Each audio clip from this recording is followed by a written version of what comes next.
listening to AM 580 and 95.1 FM News Talk WGAC, the Austin Rhodes Show. This is Phil Kent sitting in for Austin today, and my guest that I'm finishing up with from before the break is Joe Newton. He's the Executive Director of Refugee Resettlement Relief, and before the news, we were talking about what I call the asylum racket that's going on. And we were talking about how more and more of these third worlders are being brought not to neighboring countries that are more culturally attuned to them, but to good old Uncle Sap. And of course, the taxpayers have to pay for all of these people. And we talked about in Georgia, Joe Newton gave us some astounding numbers on how they've been coming here.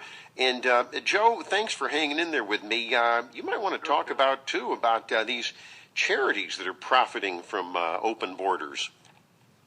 Well, Phil, we have 6 of these so-called charities in Georgia. The biggest one being Catholic Charities, then Lutheran Charities, and on down the line. Catholic Charities brought in over $92 million last year nationwide. That was 98% of their income was off the Refugee Resettlement Program, but it's only 2% of the people they help. The bottom line is these people who work for these charities are getting rich on this program.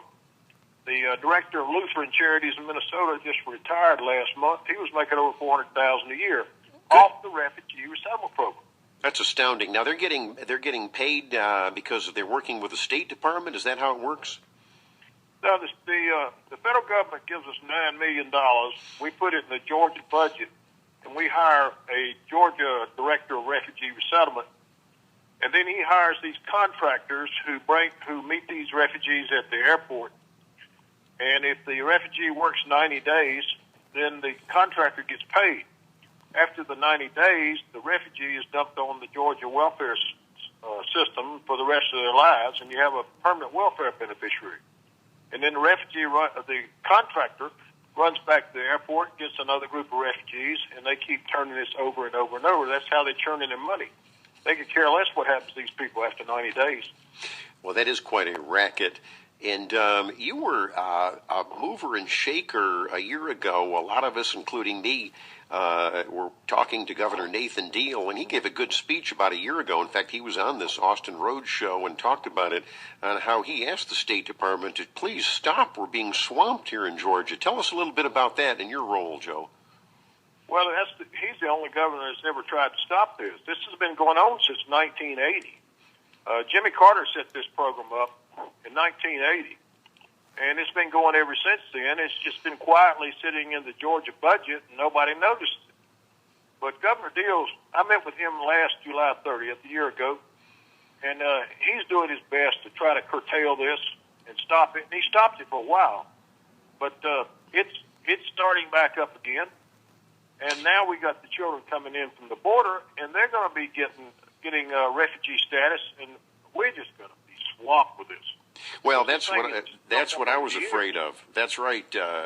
And again, I'm for listeners who are just tuning in, I'm speaking with Joe Newton, who's with the Refugee Resettlement Relief. What's that website again, Joe, so people can check out your group?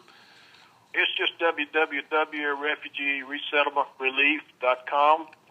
Well, you need to post this article by Stephen Dinan in today's Washington Times that I alluded to before the news break, because these smugglers are telling. I know you're not surprised at this, but it's just very upsetting and very underreported in the media. But these smugglers are telling these Central Americans if they can get to the U.S. border, they'll be processed and released into the interior.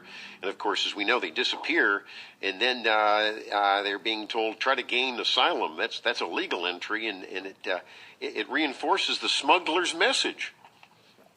That's right, Phil. And the Catholic bishops have been going down to South America and Central America since at least 2007 and telling these people the same thing. Keep going down there and building this program up, and it increases the number of people who crash the border every year. There's more to it than just the smugglers. It's the Catholic Church is just up to this in their eyes.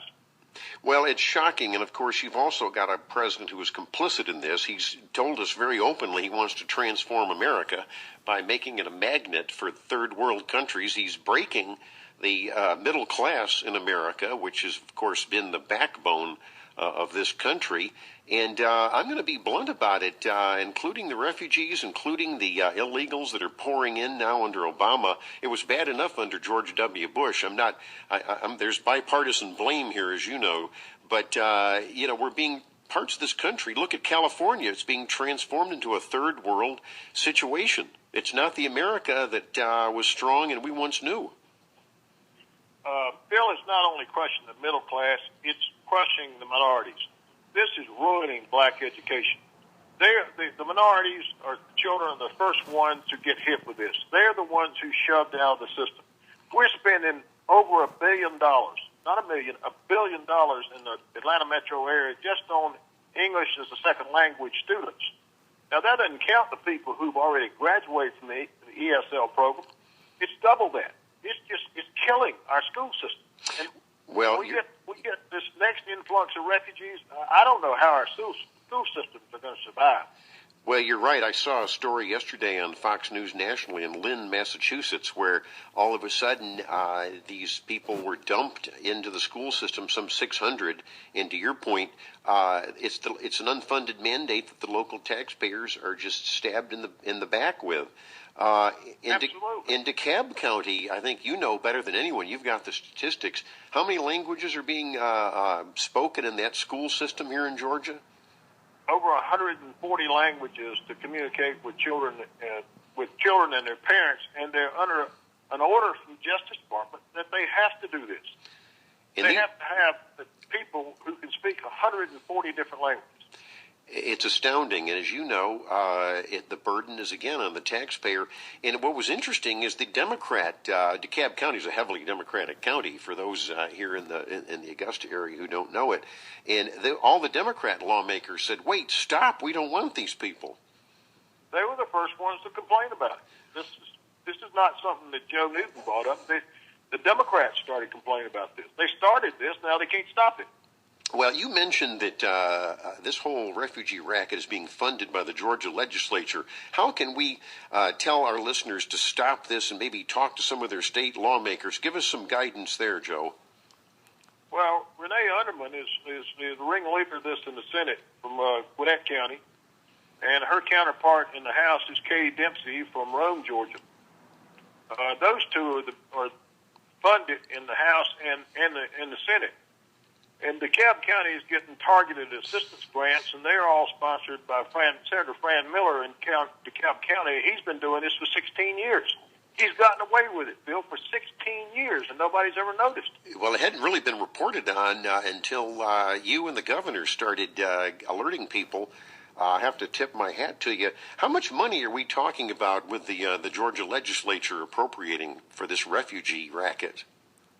Well, it doesn't cost Georgia anything for the first 9 months. The money comes from the feds. It's only $9 million.